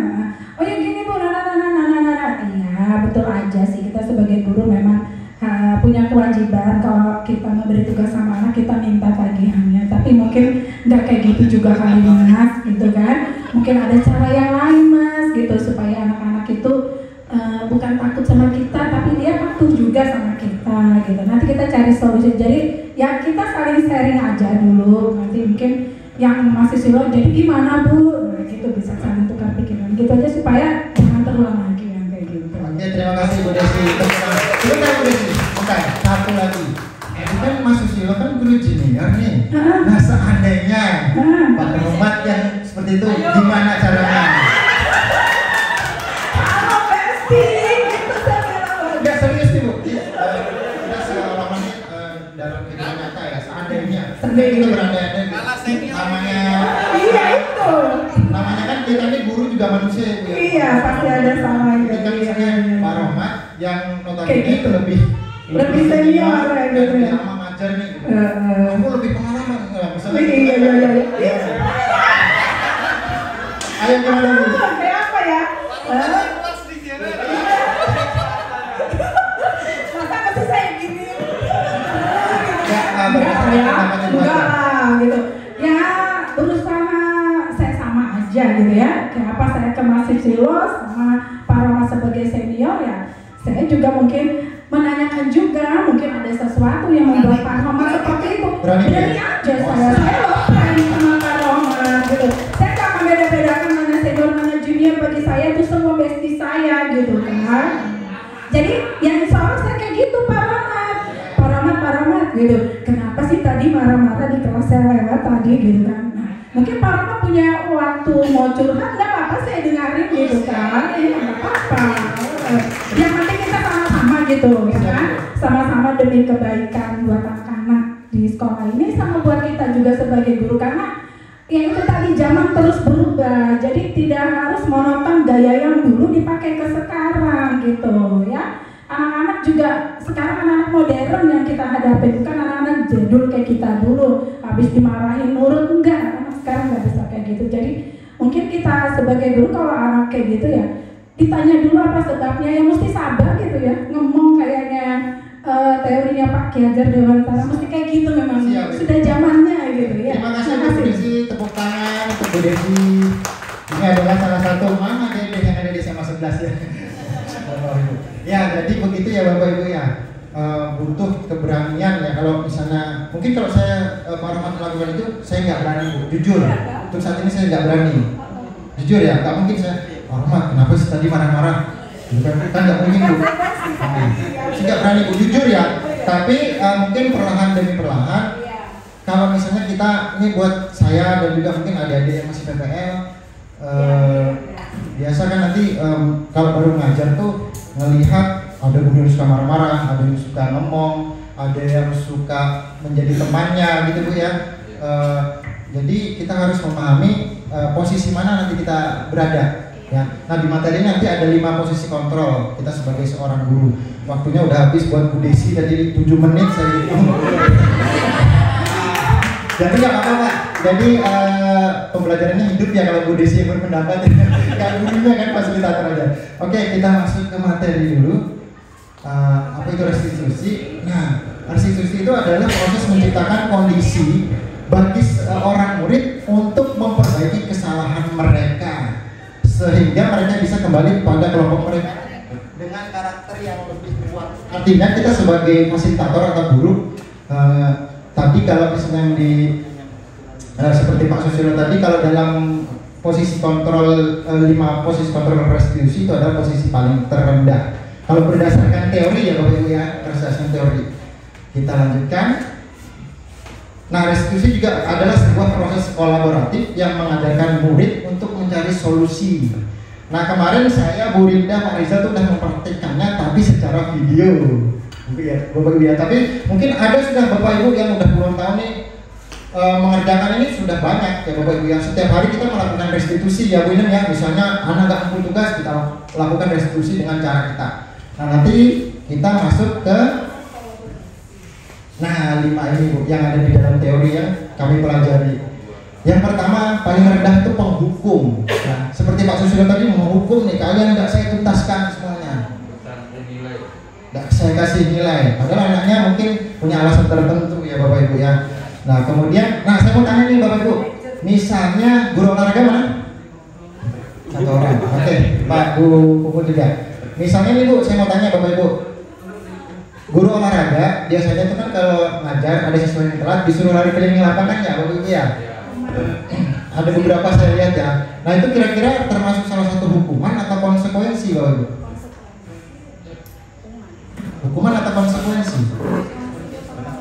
Temannya udah olahraga nih Bapak Ibu, dia datang terlambat, misalnya sampai datang terlambat, kamu keliling lapangan 5 kali misalnya. Hukuman atau konsekuensi? Nah jadi baik, sebenarnya konsekuensi sama hukuman itu hampir beda-beda tipis nih Bapak Ibu ya.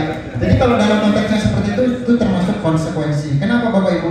Karena teman-temannya tadi kan udah pemanasan, dia belum pemanasan. Jadi dia harus lari dulu. Konsekuensinya adalah dia pemanasannya dengan cara berlari. Beda kalau kita suruh dia push up Bapak Ibu ya. Nah itu kan nggak boleh nanti di sekolahan ya. Nah itu adalah hukuman. Jadi itu materi yang di pertama yaitu sebagai guru, sebagai seorang penghukum. Ya mungkin saya dulu juga waktu masih muda sering menghukum anak-anak ya. Biasanya guru-guru muda baru lulus kuliah sebulan ngajar tuh idealismenya tinggi. Kamu nggak menjaga tugas, sih kamu. Kayak Pak Susilo tadi. Oke, lanjut. Nah, pembuat rasa bersalah. Nah, yang kedua, itu kita langsung contoh aja. Di bawah itu ibu sangat kecewa sekali dengan kamu. Nah, misalnya kita sering mengucapkan kalimat yang seperti itu ya Bapak Ibu. Kenapa sih kamu kok gitu? Gimana coba kalau orang tua kamu yang tahu kalau kamu begini? Nah, itu secara tidak langsung kita membuat anak itu merasa bersalah dengan apa yang telah dia perbuat atau yang dia lakukan Bapak Ibu ya. Jadi sudah ada 2 Bapak Ibu ya, posisi penghukum, kemudian pembuat rasa bersalah. Nah nanti idealnya di mana? Nanti kita akan lihat. Nah, posisi ini yang sering kita temui juga Bapak Ibu ya, sebagai teman. Kita jadikan murid sebagai teman, ini contohnya Syafiq misalnya. Dia sama-sama di tim jurnalistik sama Pak Susilo, sama Pak Teguh misalnya. Dia sebagai teman. Nah, di sini guru pada posisi ini tidak menyakiti murid, namun akan tetap berupaya mengontrol murid melalui persuasi, yaitu posisi teman itu bisa juga jadi negatif ataupun positif, Bapak Ibu ya. Jadi harus pintar-pintar. Biasanya Bapak Ibu guru PPL ini ya kan, ada yang dipanggil Kak misalnya ya, saya pernah seperti itu. Nah, usahakan kita sebagai guru walaupun masih PPL tetap menempatkan posisi kita sebagai guru, bukan adik dari mereka. Paham ya sampai sini ya? Gitu. Lanjut. Nah, hal negatifnya nanti seperti ini Bapak Ibu, seperti yang digambar ya.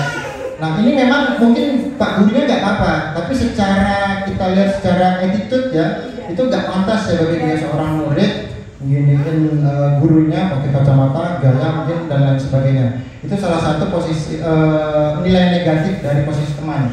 Apakah boleh nilai teman yang dilakukan kita dengan murid kita? Boleh Bapak Ibu, boleh, tapi dengan aturan dan juga batasan yang tertentu. Ini posisi yang ketiga.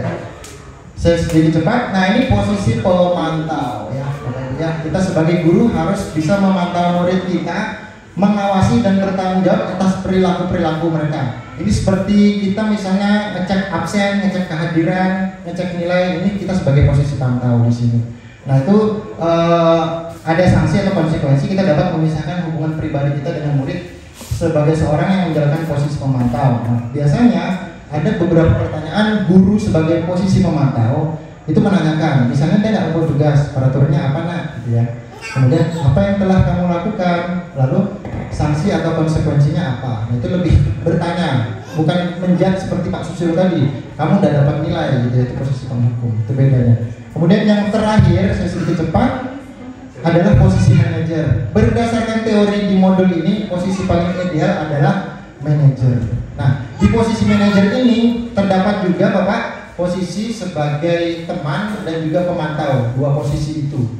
Ya Bapak Ibu ya. Nah, di mana guru berbuat sesuatu bersama dengan murid, mempersilahkan murid mempertanggungjawabkan perilakunya. Jadi kita tawarkan, misalnya Pak Susilo, misalnya Syafiq sebagai murid tidak mengerjakan tugas matematikanya Pak Susilo. Jadi ditawarkan, kamu mau konsekuensi atau mau melakukan apa atas tindakan yang kamu lakukan ini. Gitu Bapak Ibu ya. Nah, ini juga tadi salah satunya ini adalah yang sudah disampaikan oleh Bu Dinda dan juga Pak Rizal terkait posisi manajer itu, yaitu kembali ke keyakinan kelas atau kesepakatan kelas. Lalu ditanya lagi apakah kamu meyakininya, lalu jika kamu meyakininya, apakah kamu bersedia untuk memperbaikinya. Misalnya nggak bisa baca tulis Al-Quran gitu ya, kan nggak mungkin kita ngukum anaknya, kan pasti kita ajarin gitu. Lalu apa rencana kamu untuk memperbaiki hal ini? Pasti ada tindakan tindakan atau rencana. Sebagai contoh kasus seperti kita minggu lalu Bapak, kalau dengar-dengar ada yang berkelahi di futsal di murid kita ada kita panggil 2 tim, mohon maaf Bapak ya. Jadi kita berikan ini, kita berikan tawaran kepada mereka. Akhirnya mereka membuat video 10 video perbuatan baik selama 1 minggu.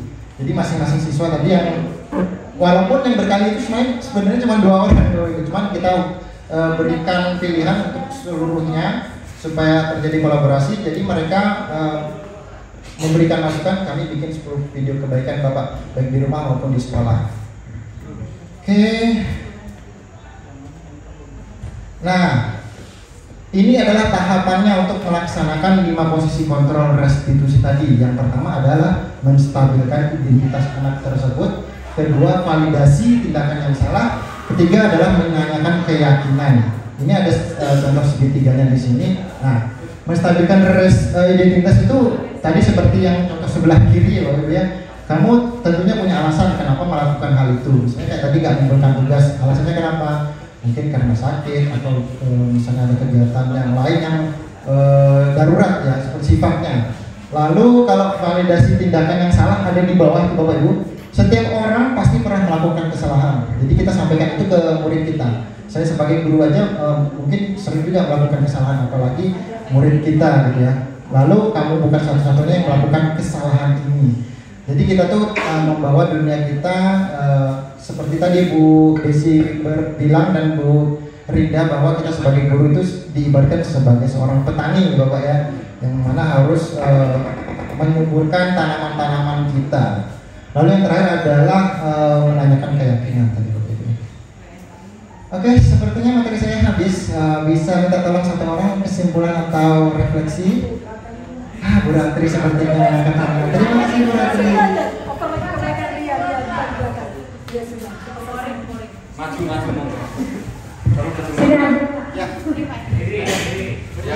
Berdiri supaya mohon maaf tadi saya ada miss karena saya terima telepon di luar. Jadi kita sebagai guru banyak belajar dari siswa. Jangan untuk membuat siswa itu lebih baik, mungkin yang terbaik adalah keteladanan kita kepada siswa, karena itu yang paling terbaik, contoh yang paling terbaik, sehingga siswa itu ketika kita mendidiknya dengan hati akan diterima dengan hati, sehingga lebih mudah untuk dikontrol seperti itu. Terima kasih Bu Ratri. Baik, terima kasih Bapak Ibu. Sekali lagi saya mohon maaf lahir dan batin. Saya tidak untuk menggurui di sini, tapi berbagi praktek baik saja terkait apa yang telah kami dapatkan di pendidikan calon guru general. Sebelumnya saya mohon Bapak Ibu kita berdiri semua yuk. Oke. Saya punya nyanyian tadi Bu. Siapa minta nyanyi tadi? Judulnya ini ya Bapak Ibu ya. Kalau kau suka hati ya. Tepuk tangan. Oke, kita mulai Bapak ya. Oke, 1, 2, 3. Kalau kau suka hati tepuk tangan. Kalau kau suka hati injak bumi. Kalau kau suka hati mari kita bersama. Kalau kau suka hati teriak hore, hore. Kalau kau cinta smabas mari belajar, belajar. Kalau kau cinta smabas mari berlatih, berlatih. Kalau kau cinta smabas mari kita bersama. Kalau kau cinta smabas teriak hore, hore. Tepuk tangan Bu yang terakhir. Kalau kau teman baik bersalaman, salaman dulu. Kalau kau teman baik tepuk tangan. Kalau kau teman baik ayo kita buktikan. Kalau kau teman baik berpelukan. Oke, terima kasih Bapak Ibu. Tepuk tangan untuk kita semua. Assalamualaikum warahmatullahi wabarakatuh.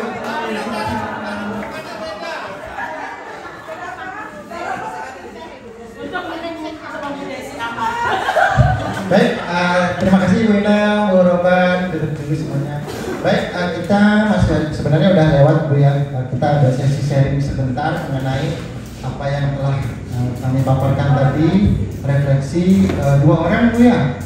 Oh 3, boleh 3, boleh dari siapapun. Nanti akan saya berikan. Tes 1, 2, 3. Assalamualaikum warahmatullahi wabarakatuh. Ya, saya mengucapkan banyak terima kasih. Betul, ini tulus sekali. Terima kasih sekali sama Bapak Rizal, sama Ibu Hajah Rinda, sama Bapak Hindra. Mengucapkan banyak terima kasih yang mendapatkan materi yang sangat berharga sekali. Saya kok selama ngajar di SMA 11, semenjak berdirinya SMA Negeri 11, mendapatkan materi baru kali ini, tepuk tangan semuanya, yang sangat menyenangkan, yang sangat menggembirakan, yang sangat memberikan pencerahan untuk kita. Ada kesenangan yang sangat tulus sekali, di mana kita sebagai seorang pendidik memang harus dituntut sangat sabar, dan penuh kesabaran, karena akan merubah daripada anak didik kita bagaimana supaya anak didik itu penuh tulus dengan sangat kesabarannya akan sadar dirinya sendiri, akan memunculkan hal-hal budaya yang sangat positif di SMA Negeri 11 ini. Sebenarnya saya sangat terenyuh, betul, saya sangat terenyuh. Kenapa kok baru kali ini mendapatkan materi seperti itu? Nggak mulai kemarin-kemarin. Nah itu seperti itu. Itu yang saya terima. Saya kira itu aja. Saya akhiri billahi taufiq wal hidayah. Wassalamualaikum warahmatullahi wabarakatuh. Tepuk tangan untuk Pak Rahmat. Terima kasih Pak Rahmat. Ya Pak Budi silakan.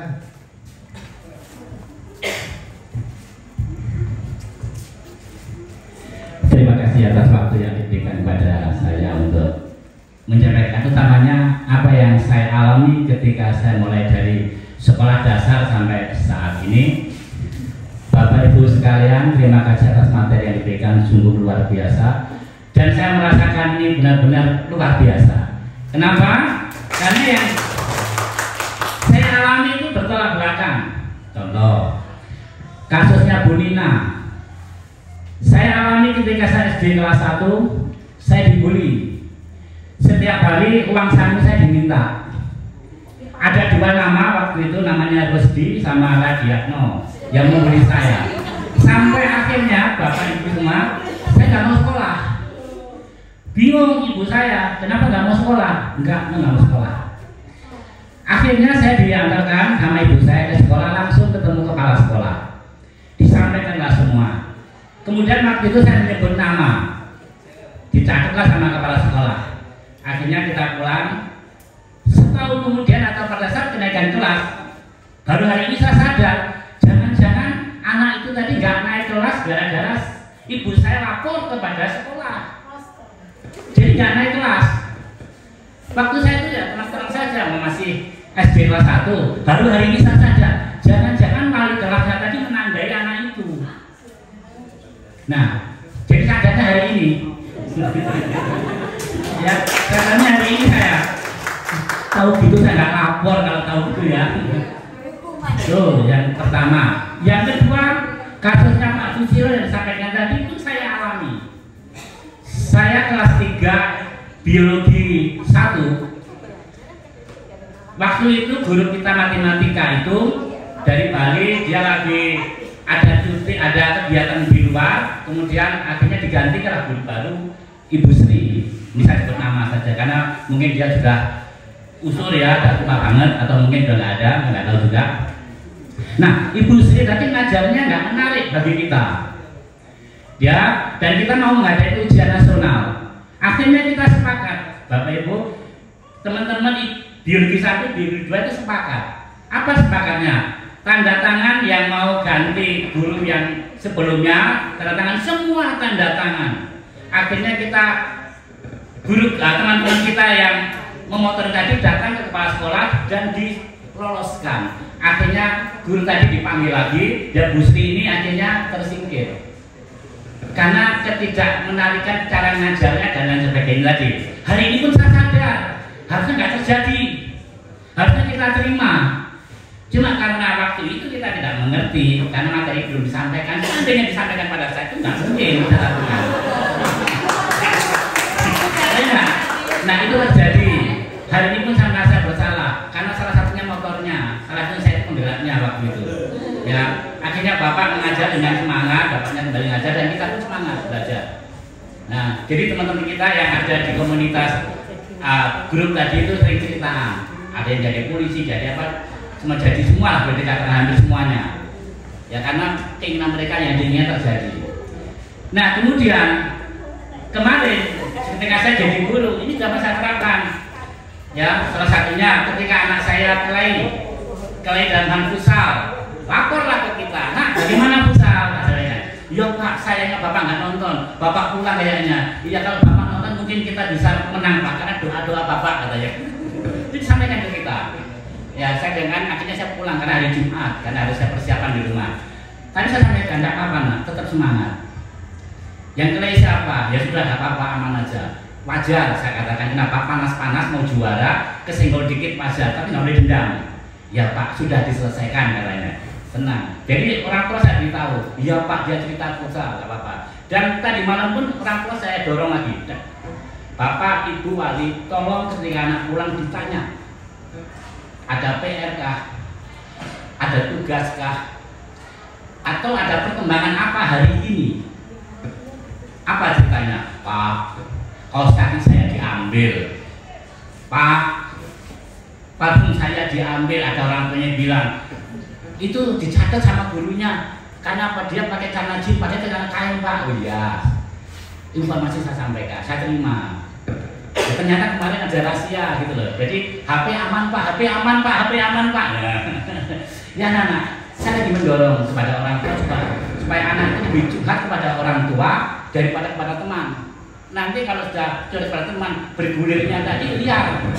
Kalau itu orang tua rakyat dengan kita.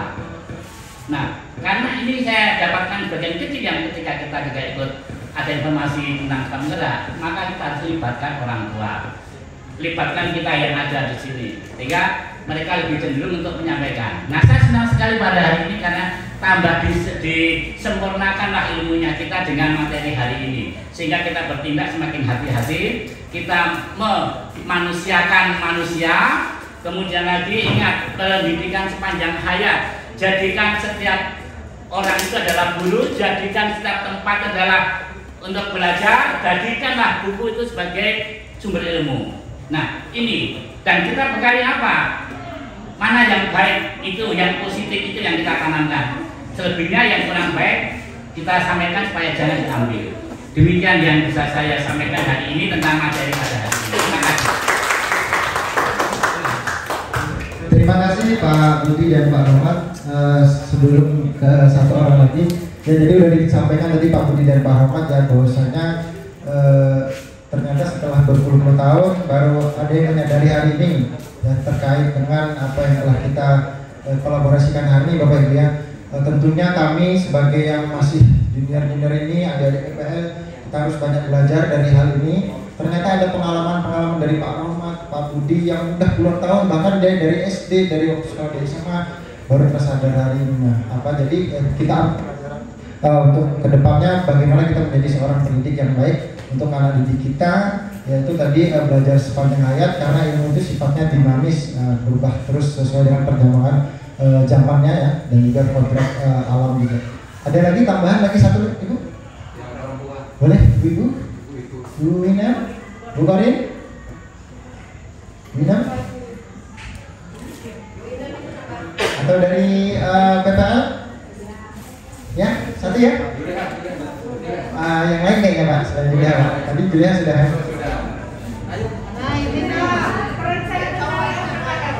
Ya, atau ini Mbak, nggak apa-apa? Masalah ya? Budara? Masih budara. Masih budara ini. Assalamualaikum warahmatullahi wabarakatuh. Terima kasih alhamdulillah kepada teman-temanku yang ada di dalam ruangan ini. Terima kasih Wajah Rinda, Pak Rijal, Pak Hendra sudah memberi masukan pengalamannya kepada kita ini. Meskipun saya ini sebentar lagi pensiun, insya Allah ini menjadi masukan pengalaman buat saya. Kalau saya tadi Pak Budi Harto bercerita pengalamannya lagi sekolah dulu. Alhamdulillah kalau di dalam keluarga pengalaman saya ini kita sudah sebelum turun sekolah sudah dikasih tahu orang tua. Begitu sampai di sekolah, guru itu adalah orang tuamu. Mau dimarahin, mau diapa, nurut sama orang tua.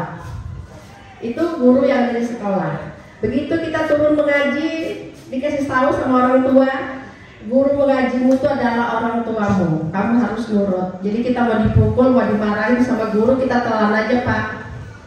Jadi kita tidak ada protes, sudah terbiasa seperti itu. Jadi sehingga alhamdulillahnya lagi kita di dalam keluarga tidak ada merasa dibully dengan bahasa sekarang terhadap guru.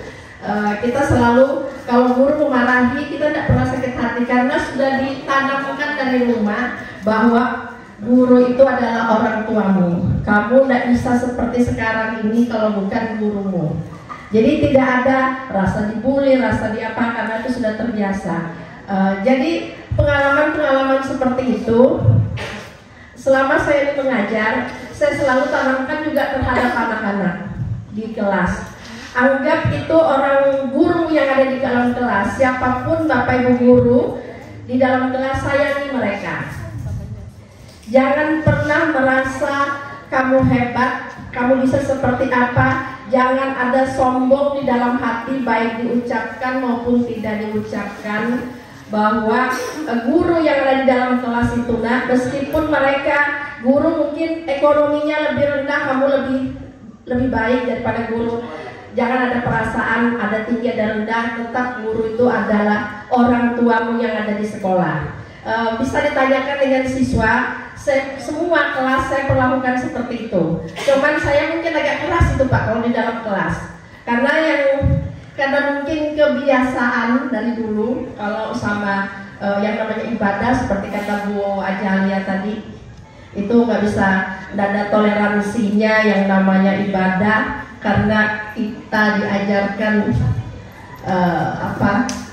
kalau namanya sholat itu wajib. Karena sebagaimana Rasulullah mengajarkan bahwa Rasulullah yang sudah jamin aja sama Allah Ta'ala beserta keluarganya, maka anaknya pun dipukul, bukan dengan pukulan dengan keras. Saking pentingnya dan wajibnya itu sholat. Jadi saya menularkan sama anak, cuma diucapkan aja Pak, tapi tidak dipukul. Tidak dipukul sambil saya kusut-kusut mereka, anakku sayang, tolong kamu ya, jangan tak sholat anakku. Tadi subuh kamu sholat, enggak Bu, ya Allah kesiannya, tolong nak ya, saya orang tuamu, selalu seperti itu. Tapi itu Pak kalau lagi normal Pak, kalau lagi tidak normal bisa juga saya marah. Ayo, apalagi dulu nih, kalau kamu tidak sholat, besok saya masuk lagi, saya tanya kamu tidak sholat, atau saya lewat di depan kelasmu, saya langsung masuk di kelas. Kamu tadi subuh sholat subuh, kalau kamu bilang iya, saya langsung tambah nilaimu. Seperti itu Pak, salah satu. Jadi itu kelebihan dan kekurangan saya. Terima kasih diberi kesempatan. Assalamualaikum warahmatullahi wabarakatuh.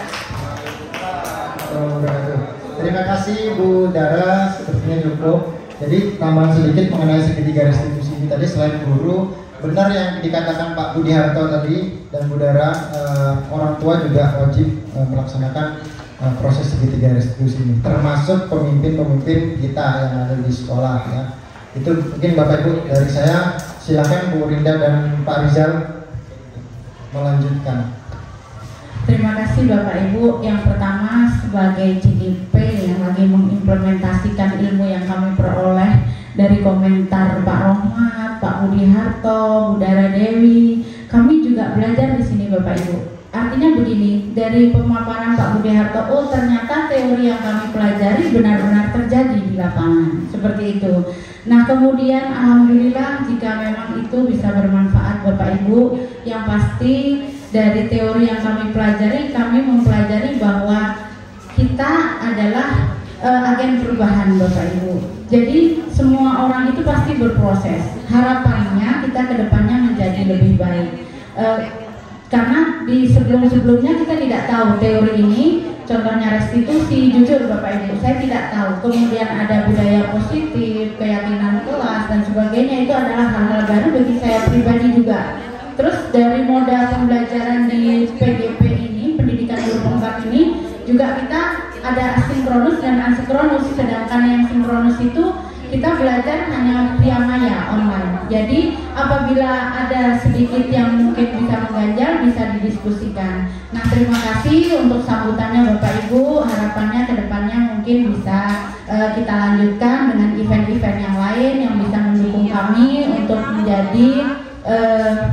menjadi agen untuk berbagi praktek baik di kegiatan-kegiatan kami. Terima kasih Bapak Ibu. Lanjut ke Pak Rizal mungkin memberikan komentar. Baik Bapak Ibu, tepuk tangan kita semua Bapak Ibu. Luar biasa, saya senang sekali. Terima kasih Pak Doni, Pak Budiarto, Pak Romat, ibu-ibu saya dan adik-adik saya semuanya, bahwa ini adalah bagian dari proses untuk membangun komunitas atau pendidik kita yaitu komunitas guru bahagia. Saat ini sedang dalam proses pendaftaran Bapak dan Ibu. Yel-yelnya kalau kita sama-sama nanti Bapak Ibu, kalau saya katakan komunitas guru bahagia, Bapak Ibu jawabnya bahagia selamanya. Gitu ya Bapak Ibu ya? Ya, harus begitu, semangat Bapak. Kita berdiri Bapak Ibu. Ya, semakin banyak yel-yel semakin seru Bapak Ibu.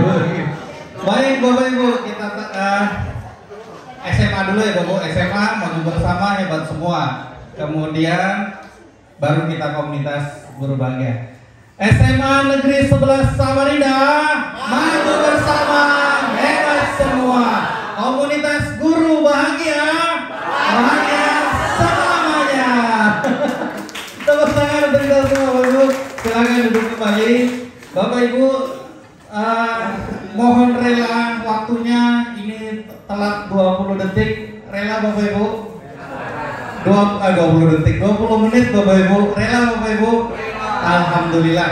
Berarti kita sudah menjalankan proses yang namanya kesepakatan. Bapak Ibu, harapan kami besar bahwa restitusi ini nantinya akan kita jadikan budaya di sekolah kita bertahap.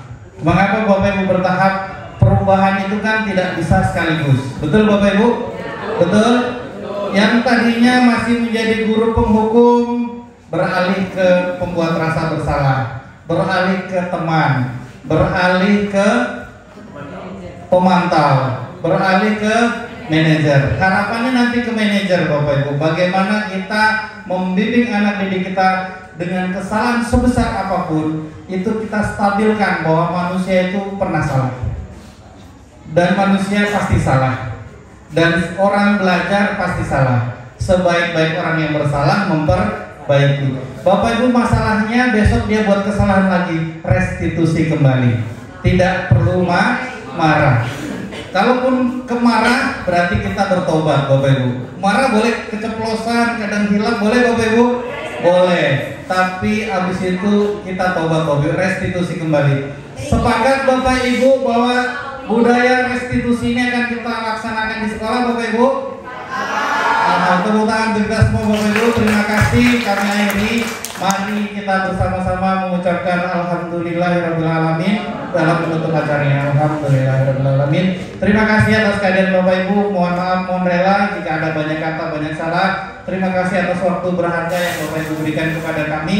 Dan kami juga mengajak kepada seluruh para guru yang usianya 50 minus 1 detik. 50 minus 1 detik. Jika ada pendaftaran guru penggerak, Bapak Ibu, kami atas nama manajemen mewajibkan harus ikut 1. Kemudian yang 50 plus 1 detik boleh istirahat, tidak ikut guru penggerak, tetapi support kami, dukung kami Bapak Ibu. Selalu. Terima kasih Pak Rahmat.